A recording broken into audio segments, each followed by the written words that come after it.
What you are about to see is the original foundational EFT course, which has been left largely untouched because it has been such a highly effective teaching tool for professionals and lay people alike. I am, however, going to augment those original videos by appearing from time to time in this studio setting to add certain emphasis to things that will help you out, as well as to add some refinements that we've learned over time. Unlike conventional methods where we're taught and conditioned to learn that you need a specific remedy for a specific ailment, for example, you need Tylenol for a headache or Prozac for depression, etc. EFT, by contrast, uses the very same procedure for everything. By everything, I mean just about every physical and emotional ailment known to mankind. Now, what does vary, however, is the approach that you use. Sometimes, for example, maybe somebody has a headache and you apply EFT and the headache vanishes. That happens with great regularity. And so the job is done, great. Other times, you may apply EFT for that headache and nothing happens. You hit a wall. That does not mean that EFT didn't work, even though it appears that way. What that really means is you need to back up and use a different approach. You need to find core issues. You need to find something else that is in the way here. For example, I have cases, had people with headaches that didn't budge with EFT that I found had anger issues or other emotional issues. Maybe it was anger at a spouse or anger at something in the workplace or something like that. And we would deal with that anger. And once we resolve that with EFT, then the headache just vanishes. Okay? So that we use a different approach in it. So approaches are very important, and that's why in these videotapes we show you so many people, both from the audio tapes and the videotapes, over and over and over again. We use approaches to get to all these. So I show you as many approaches as we can, both on the EFT course as well as all of our other tape sets that you might want to investigate beyond this course. We're showing you approaches. So that's what's really important to do. Now, see, what some people do, I found over time, is they make a mistake in the way they approach this. They will look at all these videotapes and say, oh, well, I don't have that ailment there, but I have this one over here, so I won't watch that one. I'll watch this video instead. The idea being, I don't have that problem, therefore nothing there is going to help me. See, what we're showing you here is approaches. So if, for example, you were not in the Vietnam War, you may say to yourself, well, that tape on the Vietnam veterans might be a good one, but I wasn't in the war, therefore it doesn't apply to me. That's not so. The approaches we use with our Vietnam veterans are just as useful for people with not just war trauma, but rape trauma, for example, or accident trauma, or grief. It's useful sometimes for phobias and all kinds of other ailments people that may have. So what we're teaching you here is approaches. And so that's what you need to study here. Look at all the different approaches, and that's where you're going to start getting the art of delivery and the more creativity, and that's where you're going to be able to take this whole process towards mastery. Please note that even though there are many hours of instructions on the audios and videos that are included with the EFT course, you can get started right away. You need only read the EFT manual, which, by the way, you need to read before you see any of these videos. But you read the EFT manual and watch this first video, and you'll have enough skills under your belt to be able to apply EFT effectively, albeit in a beginner's way, to yourself, friends, clients, and so on. All the rest of the videos and the audios in this EFT course, as well as the videos in our other EFT training courses, are designed to give you refinements to the process and improve your results. Now, there are two other things I recommend that you do prior to seeing these videos. One of those is to go to our website and download the frequently asked questions section there and study that, print it out, understand what's in there. The other is to go to our website and download the tutorial, print it out, study it, and so on. Once you have studied those items, you'll be given a certain perspective that will allow you to get even more out of the videos you're about to see.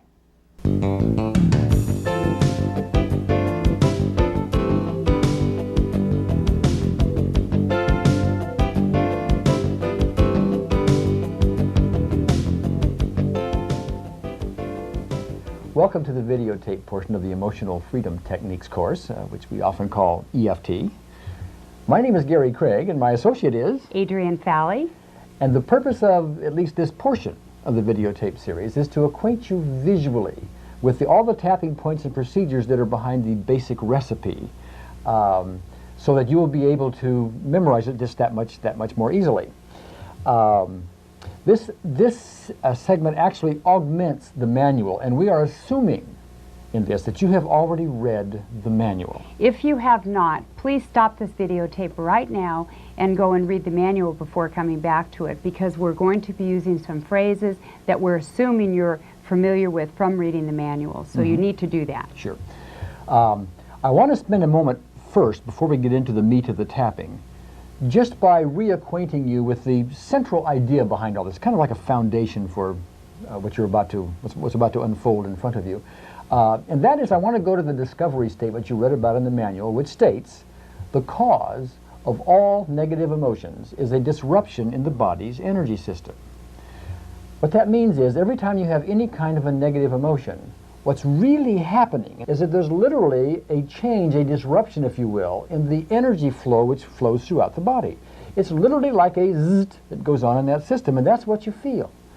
And by doing the tapping procedures that you've already learned some in the manual, and you're going to get more of shortly, you straighten that out and in a fashion neutralize the negative emotions. In fact, they just kind of fade almost like magic. Yes, you know, you will notice this disruption in your energy system, perhaps by a physical discomfort. You may have a pain in your stomach, you may have shallow breathing, some physical form will probably take place. Yeah.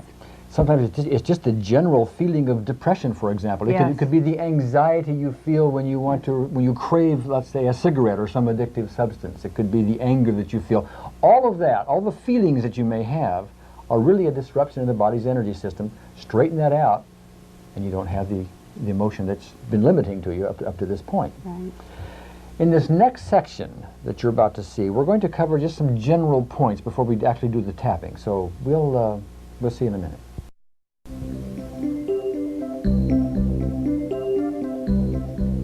Okay, in this section we're going to cover some general points about the tapping process itself. You might have some questions about it, for example, like which hand do you use, etc. Which hand do you use? All right, we'll start off by, I'm going to suggest you use your dominant hand. So I'm right-handed, I'm going to use my right hand. If you're left-handed, use your left hand. Purely for the purpose that it's easier to do it that way, and we want to make things easy. You could use either hand if you wanted to. Right, either one, but we suggest your dominant hand. Yeah. We also suggest that you'll use 2 fingers of whichever hand you're using, and we recommend your index finger and your middle finger.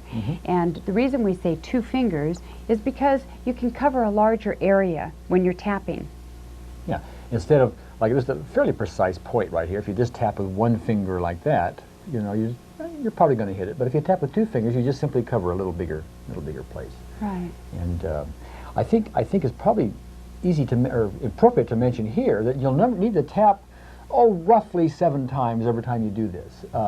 Like you would tap 7 times here, approximately 7 times here, 7 times here, and so on it goes. And the reason for that is 7 times is usually enough tapping, you know, to get the energy meridian that addresses straightened out. In the process, as you know, you'll be using a reminder phrase. Right. And that reminder phrase can somehow detract from your ability to count. So I want to point out to you, it's not critical that you tap exactly 7 times. You'll be doing something like this. Let's say you're working on a traumatic memory, and you'd be saying like, this accident. And it's kind of hard to actually count 7 times every time. So get this sense as you do this, and it's easy to do. But you're doing about 7 times. If you only tap 5 times, that's okay. If you tap 8 or 9 or 11 times, you know, that's okay as well. It's a very forgiving process. You just want to get an idea of about 7 times, and that does it. And you can tap on either side of your body. You can go down the right side or the left side, or you can skip around. A lot of times when we're tapping, I'll be tapping on my eyebrow. I'll go over here under my eye. I might use under the arm this way. So you can skip around your body. Do it whatever is most comfortable for you. Sure. To just expand on that, quite often when I do it, I will, since I'm right-handed, use my right hand. I'll do the right side, here above my face, and then this is kind of under the, there's only one side to that, That's right. here. But then I'll do the right collarbone, but then I'll reach clear over here and do the other side of my body. I could do this side if I wanted to, and then I'm on my left hand. So it doesn't really matter which side you're using. You just want to make sure you use the point on the particular, whatever side you choose, but the particular point on that side that is important. Let me also mention that you can tap on both sides of the body simultaneously if you wish, and if you have both hands free. Doesn't really hurt anything, and in some cases it might be a little more thorough. And that's kind of it for the kind of foundation, or the kind of the general ideas you need to know about the tapping process. Next we're going to take the basic recipe and we're going to separate into its basic parts and treat them one at a time. And the next one's coming up. Good. Let's go. Okay, now we're going to develop for you the first part of the basic recipe, which is known as the setup. And that, as you may recall, is a way to take care of any interfering blockages that may be in the energy system that have to be taken care of and gotten out of the way before the rest of the basic recipe is allowed to work. And basically there's a concept behind it which I want to develop first, and there's really two parts to that. One part is you either rub a sore spot or you tap what we call the karate chop, and I'll discuss those in a minute. But along with those is an important concept because there's an affirmation that is necessary to say. And the affirmation we're going to suggest you use goes as follows. Even though I have this blank, whatever it is, which could be this craving for this cigarette or this fear of whatever, I deeply and completely accept myself. Now, you do that while you either rub the sore spot or do the karate chop spot. But you will notice when you hear the audio tapes and see other portions of the videotapes that we don't always use exactly those words. And Adrienne, I think, has some other things that she uses she'll share with you, but I want to mention first to you, if I can, the concept of it. What you're really doing with this affirmation is you are acknowledging verbally the fact that this problem, whatever it is, exists. And you're accepting yourself for it. And that has the effect of taking these interfering blockages, which sometimes are in the way, and dissolving them. But there are other ways to say it. Yes, but uses the same concept. So Right. what else do we use? Same concept. However, you'll hear some verbiage that is, I deeply and profoundly accept myself, even though I have this problem. Yes. I love and accept myself and forgive myself, even though I have this Sure. challenge. So that's just some examples. You can say it many different ways. Sometimes we'll just say, I accept myself, even though I have this problem. Yes. So And all of those have the same concept behind them. Right. And that is we are acknowledging a problem and accepting ourselves even though we have it. We found in some cases that some people have a difficult time saying accept themselves. They resist saying that. Sometimes even get tears over it. In a case like that, two possibilities. One of those is, they've just given you a big item to investigate with EFT. Behind that I don't accept myself posture of theirs are a lot of specific events that you can address with EFT and get results. So you can do a great service to that person by moving in that direction. The other possibility is if you want to stay on whatever issue you're dealing with at the moment, you don't want to go off into the I accept myself type thing. One thing you might want to do instead of having them say I accept myself even though so on, is just have them say, even though I have this whatever problem, I'm open to the possibility that I can accept myself. We're giving you this memorized one, even though I have this blank, I deeply and completely accept myself, just to give you a standard one to use. And if you use that all the time, it would be fine. One thing is interesting though, when you see us do this on stage and in other things you'll see on these videotapes, and when you hear it on the audio tape, you will notice people tend to say it routinely. Even though I have this problem, I accept myself, or something like that. Okay? And it tends to work, even though it is said routinely. It tends to work even though people don't even believe what they're saying. Okay? isn't that amazing? Yeah, really? but it does tend to work because what you're really doing is you're verbalizing something, and it does tend to get into your system because the mere fact that you're verbalizing it.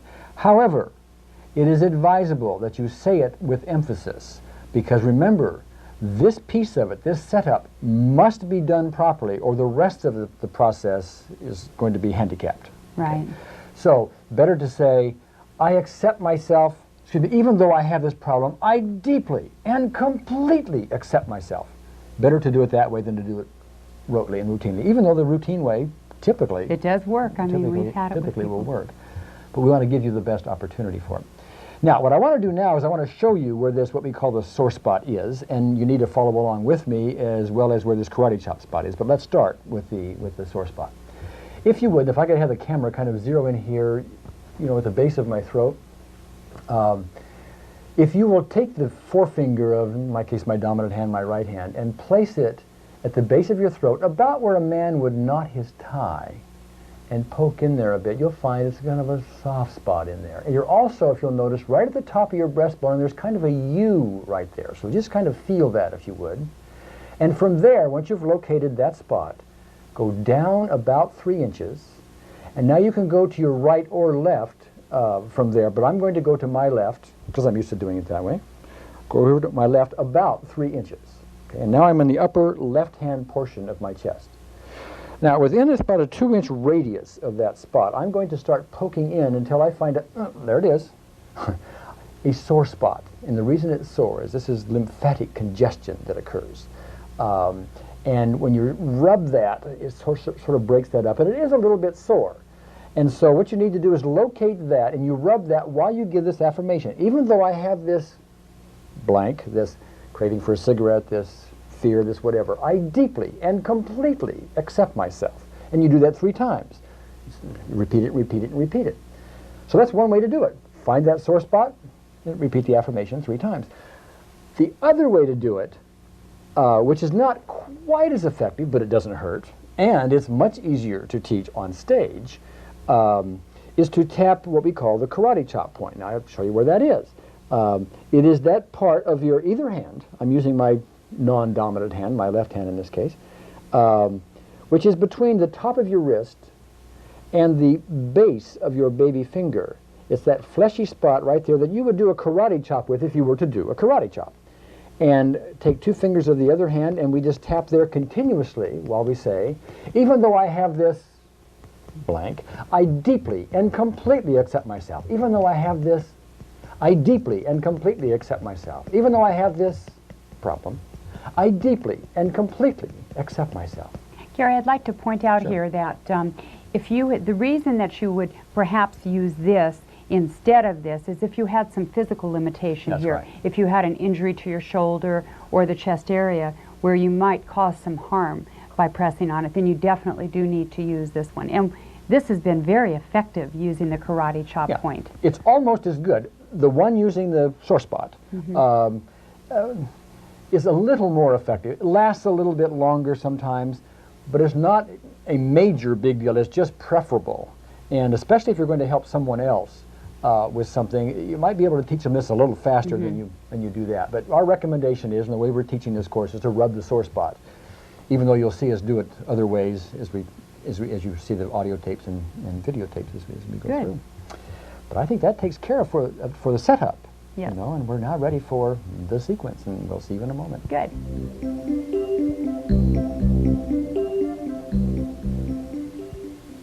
Next, we're going to show you the part of the basic recipe known as the sequence.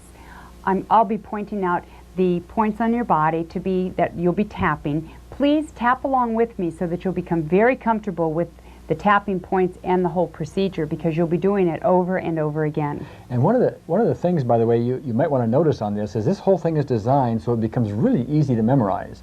And that is, each of the points she shows you it goes in a path which is down the body. And each like the point here this is the second point, is below on the body the first point, which is here. And each subsequent point is below the point before it. So that makes it that much easier, I should say, to memorize. So, Good, thank you. That does help you to memorize it, thinking of it going down your body. So I'll go ahead and start showing you the points. Now remember, find these points with me, touch them, tap them on your body so that you become comfortable and familiar with it. The first point is going to be the beginning of your eyebrow. So just take your finger and put it right at the beginning of your eyebrow. Let's tap that a few times so that you become comfortable with the tapping process. Now tap firm enough so that you can feel it, but be sure not to do it too hard. We don't want you to hurt yourself. Okay, that's the first point. The second point is going to be the outside of your eye. We have a bone right on the outside of the eye. That's the proper point there. Just put your finger on it. If you're back here on your temple, that's the wrong point. That's too far back. Just get right up there on that outside bone and tap that a few times. Good. The next point that I'm going to point out is going to be under the eye. It's on that bone right under your eye. So if you're looking straight ahead, it's about 1 inch below your pupil. Take 2 fingers and let's tap on that point. That's called under the eye. Good. The next point is going to be actually under the nose.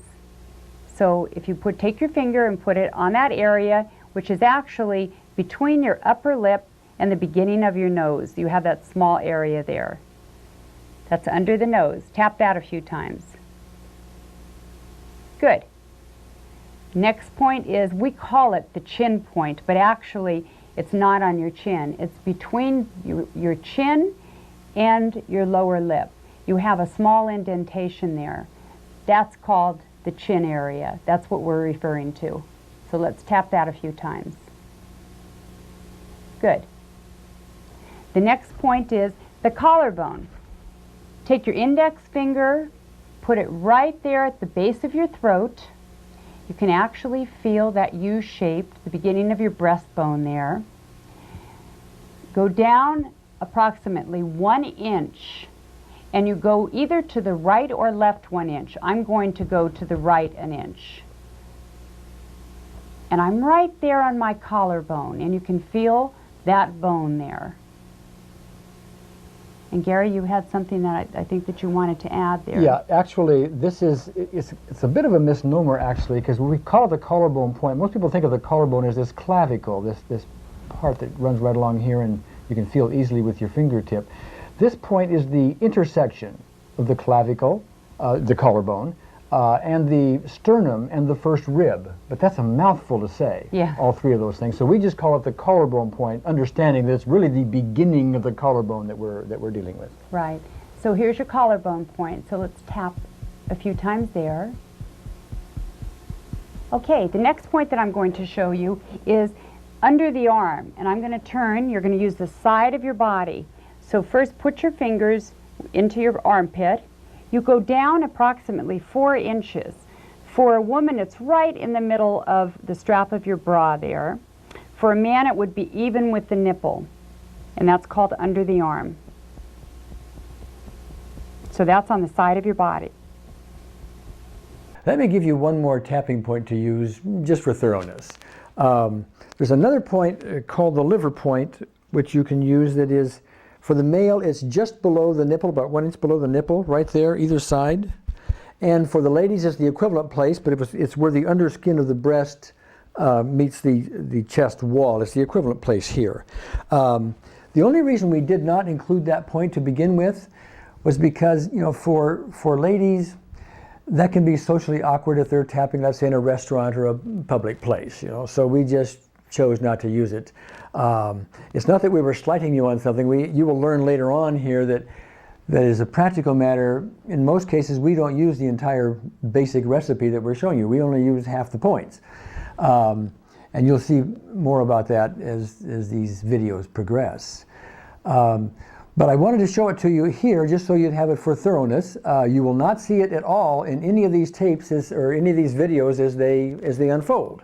That's because we're showing you the original course because it was so effective. I'm just giving you this extra one to add if you choose to do so. Okay, now we're going to go to the points that are on your hand. And I'm going to hold my hand up here so that you can see this clearly. The first point is actually on the side of your thumb, and I'm going to turn my thumb so that you can see it as best as I can allow here. The side of the thumb, even with the base of the nail, that's the point that I want you on. I'm going to use 2 fingers and tap that area.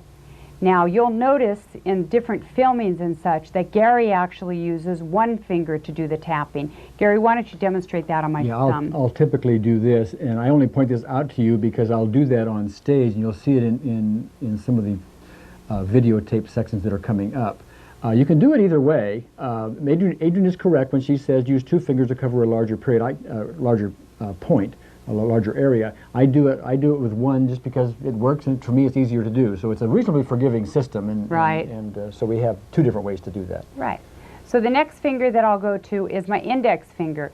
Now again, I'm going to be on the side of my index finger, even with the base of my nail, and I'm using the side of my index finger that's closest to the thumb. And I'll tap the side of that index finger. The next finger is the middle finger, and the side of the middle finger, even with the base of the nail. Now it's the side of the finger that's closest to your index finger. And I'll tap that. The only finger that we don't use on your hand is your ring finger. So we'll go right to my baby finger here. Well, Adrian indicated that we could skip the ring finger, when doing the basic recipe. And while she's correct, I want to tell you why, just so you know. A little bit later on in this process, we're going to show you what's called the gamut point, which happens to be, right about here. You'll see it more specifically later. That is on the same meridian as the ring finger. So we don't, you could include the ring finger if you wanted to, and it'd be right there, by the way, the same parallel place it would be on the other fingers that she was showing you. But it's on the same meridian, so we're going to tap it another time. That's why we don't use it. But if you wanted to use it, you could just go ahead and use that ring finger point, as you do the basic recipe. The side of the baby finger, even with the base of the nail, and it's the side of the baby finger that's closest to the to the ring finger. Good. Now the very last point that I'm going to show you, and Gary has previously shown or demonstrated this, is the karate chop point. Now this karate chop point is the area on the side of your hand, the outside of your hand, that's between the beginning of your baby finger and the wrist bone there. You have that fatty area of your hand. It's where you would do a karate chop. And you just tap that outside of your hand. And that's it. Okay, that's the sequence. I would add to that the fact that the sequence in the basic recipe is done twice. Yes. It's kind of like a sandwich. In the middle of that sandwich is the 9 gamut procedure. But the sequence is done identically, both before and after the 9 gamut. And the 9 gamut, which is the center of that sandwich, is what's coming up next. Good.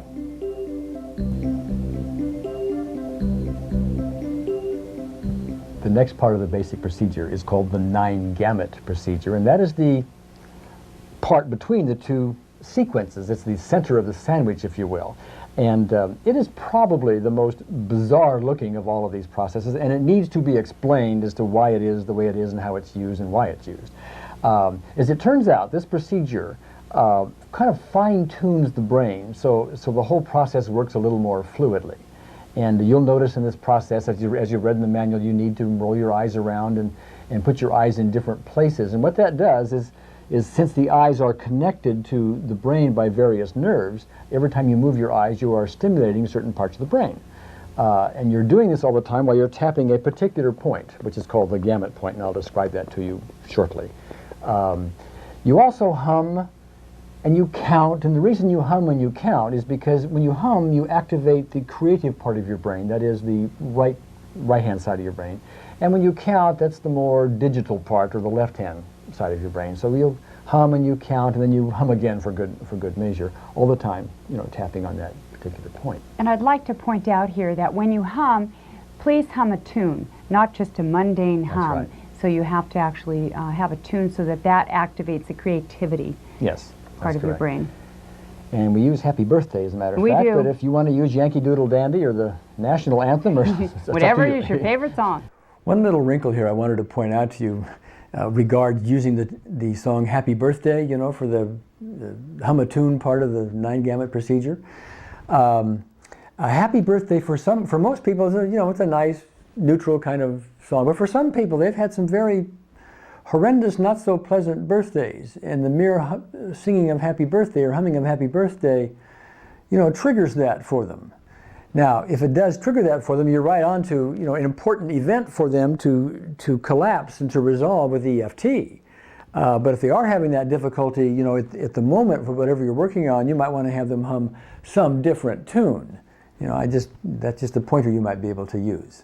Let me put those pieces together for a moment so you'll know how to do that. And I want to first point out what we call the gamut point. And by the way, the reason we call it the gamut point is because while you tap it, which happens to be right here, you do a gamut of things while that's being tapped continuously. But here's where it is.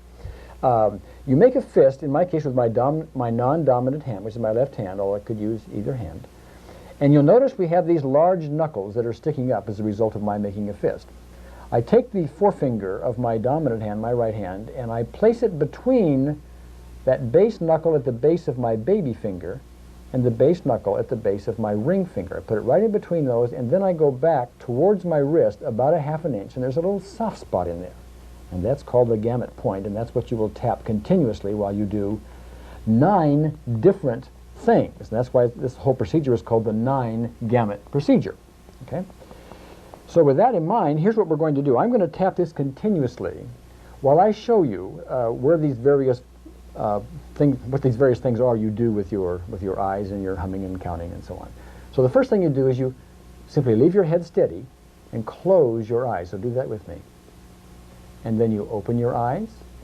And incidentally, at each of these points, I'm tapping on the gamut spot, and in reality, you'll tap about 7 times at each of these positions, although I'm doing that far more right now as I'm describing it to you. And the next thing you do is you will leave your head steady, that's important, and you will move your eyes hard down to the right, like that. And then hard down to the left, like that. And then you'll roll them around in a circle, like you're looking around the numbers of a clock. And then you'll roll them in the other direction, like you're looking around the numbers of a clock.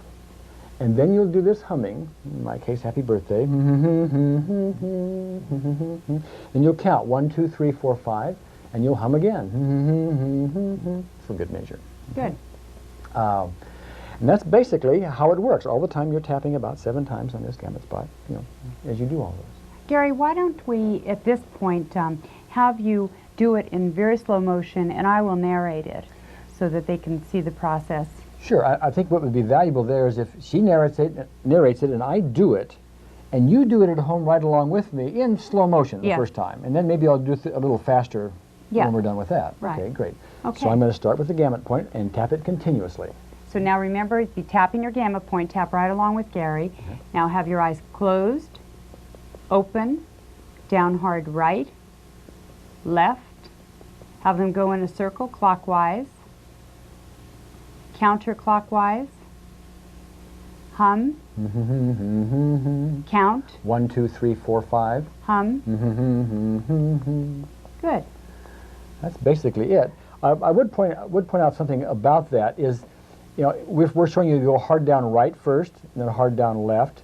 You could go hard down left first and hard down right second if you wanted to, and you could roll your eyes in one direction first and the other direction. It doesn't matter which way, just as long as you do both sets is all. Right. How about let's have you go through it at a normal pace, what we normally would do it.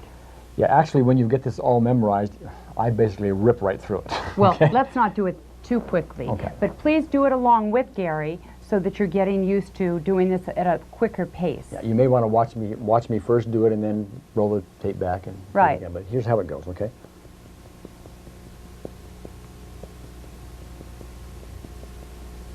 Mm-hmm. 1, 2, 3, 4, 5. Good. It's as easy as that. So that covers the 9 gamut, and we're going to put it all together next. Good.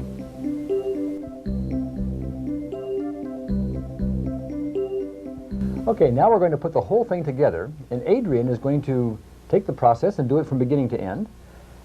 She's going to assume, however, a kind of a generic problem, because we don't know really what you'd be working on, whether it's an addictive craving for some kind of a substance or you know, a traumatic memory you want to deal with, or fear or anger, or whatever the issue may be. So she's just going to call it problem. So when she does the setup and the affirmation, she'll just talk about a problem, etc., and the reminder phrase will incorporate a problem. So why don't you just go ahead and just do it, and at home, if you would just follow right along with her and get used to the cadence of all this and doing it, you'll embed it, you know, that much more easily one more time. So go ahead. Good. Okay. So we'll get going with this. The first thing that we're going to do is the setup. So please remember, do this with me.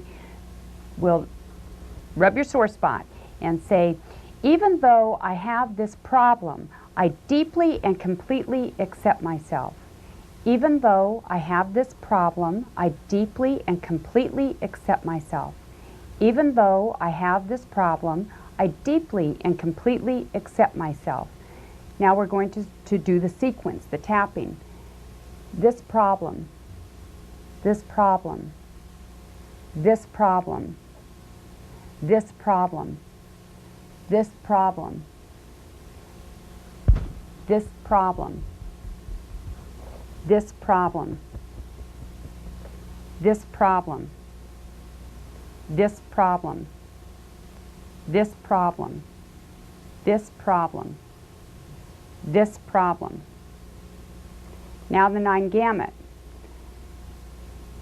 Close your eyes, open, down hard right, left, thinking of this problem, circle, the other way, hum, count 1, 2, 3, 4, 5, hum, Now we finish it off again with the sequence. This problem, this problem, this problem, this problem, this problem, this problem, this problem, this problem, this problem, this problem, this problem, this problem. Okay, very good. That's it. You will notice that when she did her tapping, it was about seven taps each time. Remember, she doesn't have to exactly count. You just got a sense for doing 7. I happened to count them a little bit, and I noticed a couple of them were 8s, and one was a 6, and that kind of thing. So, but that's how it goes. We've already covered that point of it. So what you'll need to do is take whatever issue is important to you, and use a phrase for that within the affirmation that's part of the setup. Even though I have this, I deeply and completely accept myself, and then a reminder phrase that also incorporates it. And you can use that to address any problem you want. Now, one of the things that happens here is sometimes you will deal with an issue, and let's say you start with an intensity of 8 on whatever it is. And one round of this, you'll go down to 0. That does happen with some frequency, so expect that to happen. I mean, it will happen with more than just a rare occasion. But often you will go from an 8, let's say, to a 4, and you'll stop just part way down. And what happens there quite often is the interfering blockages, which the setup procedure is designed to take care of, reintroduces itself into the process, and it stops you from getting, important phrase, any better still. It actually stops your progress. So that means the subsequent rounds that you do of EFT, which we've covered in the manual, needs to have a slightly different set of verbiage around the affirmation and the reminder phrase. And Adrian's going to take another round for you, and it's going to be assuming we have this interfering blockage. We're going to assume you've gotten from an 8 to a 4, let's say, and not all the way down. So all subsequent rounds, for the same issue would take the form she's talking about here. So the setup affirmation changes from what you had to what?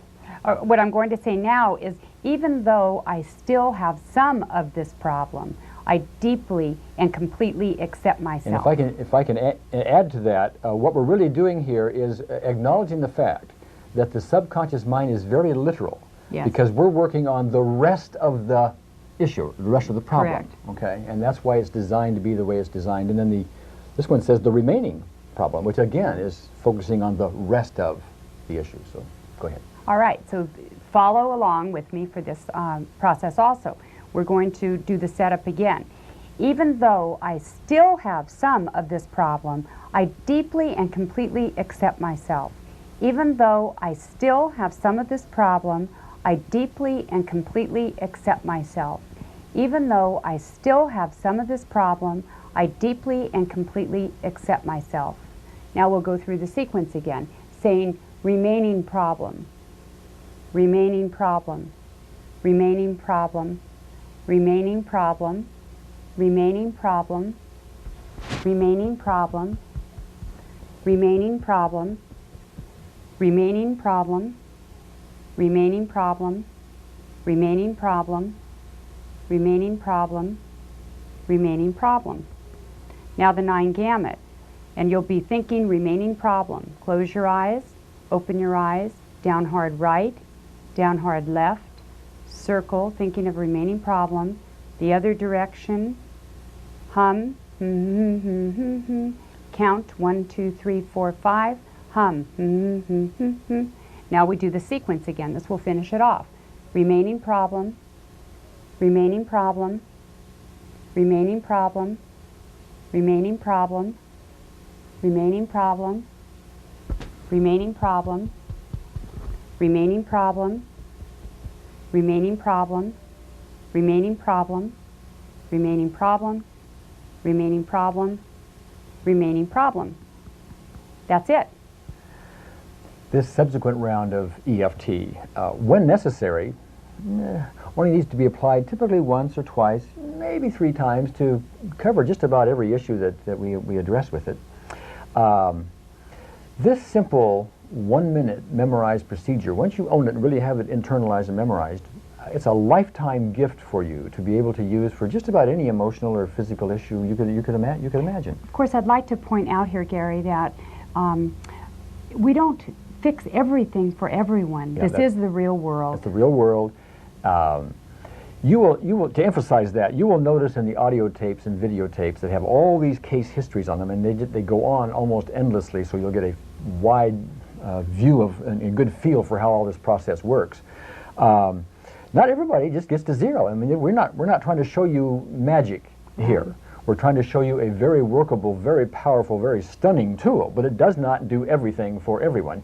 You will find some people on all these case histories that don't go to 0. They go to partway to 0. Some don't make much headway at all, but that's kind of a rare situation. That's particularly rare with pain, for example, Yes. something like that. So what we want to emphasize to you is while this process is powerful, you may need to be very persistent, and there may be some issues that you deal with that you're not going to make much headway with, and you may need to take the advanced course that we offer Yes. and so on, because there's some details that go beyond the scope of what we're teaching here. Right. One more point I want to make before we close this session out, and that has to do with this. When you experience the audio tapes and the videotapes, you will notice that Adrienne and I have people do some tapping, which might seem to be different than the version of EFT that you're learning here. It is not different. What it really is a shortcut version of the more thorough version that you're learning here. Yes. Adrienne and I have been doing this for years. We have very advanced training in this, and we're often doing this on stage with people, where time sometimes is important. Sometimes we're dealing with people where they have a very critical issue, and the more efficient we can do it, the better. And so when you overhear us on the audio tapes or see us on the videotapes, we are not having in our own mind, gee, this is going to show up on the EFT course. Right, we want to right. be efficient at the time. Right. And so you will see us, instead of having somebody go from the top and go all the way down and do the whole procedure that you've learned here, you'll see us do something like, tell them, we'll say, well, tap under your eye and tap under your arm and then tap on your thumb, for example, because that may be all they need. That's a shortcut we happen to know from things that are just apparent to us that are beyond the scope of And this from course. experience, Yep. and working with people. And but what you need to know is this more thorough version would also include the same tapping we're talking about, you know, under the eye and under the arm and the thumb and whatever else it may be. And so you're going to actually be over tapping in a case like this, Yes. but you're going to be able to do the same things that you see on the audio, or hear on the audio tapes and see on the videotapes that we do. Yeah. It'll just take you a little bit longer time, that's all. You need to Right. know that. Now, that being said, we are going to switch for a moment to what I think is a delightful video clip, which is going to be the only video clip on these tapes which shows the thorough procedure from start to finish with somebody with a very intense water phobia. So stay tuned, it's coming up. Enjoy.